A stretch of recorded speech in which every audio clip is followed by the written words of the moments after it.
I guess if I can just get you to start from the beginning and tell me what happened at the airport. Yeah, so I'd gone to San Francisco airport, was scheduled to take a flight back to Toronto, a nighttime flight. So when I was going through security, I went through all the security protocols, the X-ray, and then the metal wand swabbing, and even the swab stuff. And afterwards, one of the agents had told me that, listen, we got to take you to the private room for some additional searches. And now being a brown man that has to travel a lot through airports, I get this a lot, so I understand. I'm like, oh geez, not again. Either it's because I'm brown or they just really like touching my body a lot. So I get it. And so I went into the private room, and the guy put on his gloves, that imagery, and I was like, oh boy. And then one of the agents was like, listen, we're gonna need you to remove your turban. Now this has never happened to me before, and I travel a lot.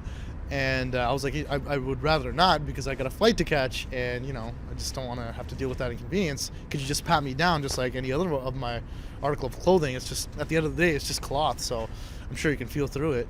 And they're like, listen, we can't really do that. So I asked to speak to the manager, and the manager came, and she pretty much gave me like an ultimatum. She's like, you could either take off your turban and we could search you and let you through, or we could just escort you back out to the public area and you can book a flight with anybody else. And so when she gave me that ultimatum, I was like, geez, okay, I'm just trying to get back to Toronto now at this point.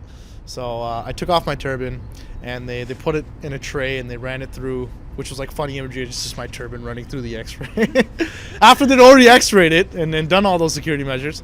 So they ran it through and brought it back to me, and so when they brought it back to me, they're like, all right, cool, you're ready to go. We haven't found anything, obviously. So I said, okay, can I get a mirror or something to retie my turban? Because unlike a hat or a shoe or anything, it takes time and effort to put back on again. It'll take anywhere from 5 to 10 minutes to put back on.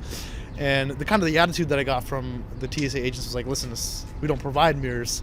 We don't have any mirrors here. And it's like, that's not our job. Like, we've done our job. We've made sure the safety of our passengers is up to par. And, we went through all the protocols, and you're pretty much good to go. So I was like, well, what do you want me to do now? And one of the agents was like, listen, there's a public bathroom at the other end of the terminal, so if you want to walk out and tie it there, you can do that.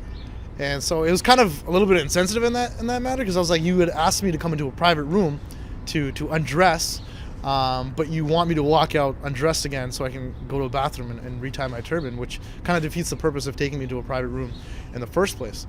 So that attitude, or that kind of vibe that I got off the TSA agents, I think was extremely insensitive. And at the end of the day, my issue wasn't necessarily with me taking off my turban, because I understand the safety protocols and all that stuff. So I cooperated with them, to the best of my ability and to everything that they asked.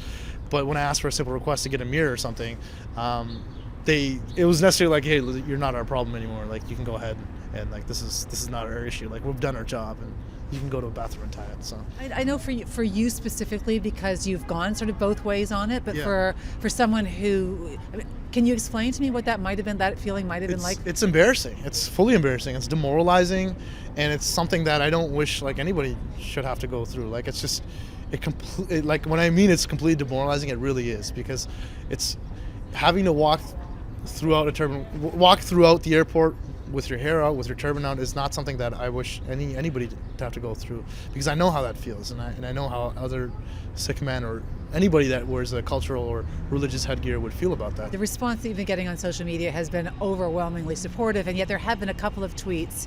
Can you share some of those that have sort of made you go, Yeah, I mean, some of the tweets that I've gotten are people like, what's the big deal? Like, they made you take off your turban. Who cares? They make me take off my shoes and belt all the time. And like, I get it. Like, I mean, the thing was, like, at the end of the day, my problem wasn't with them asking to take off my turban. It was how they dealt with it afterwards, after everything was said and done.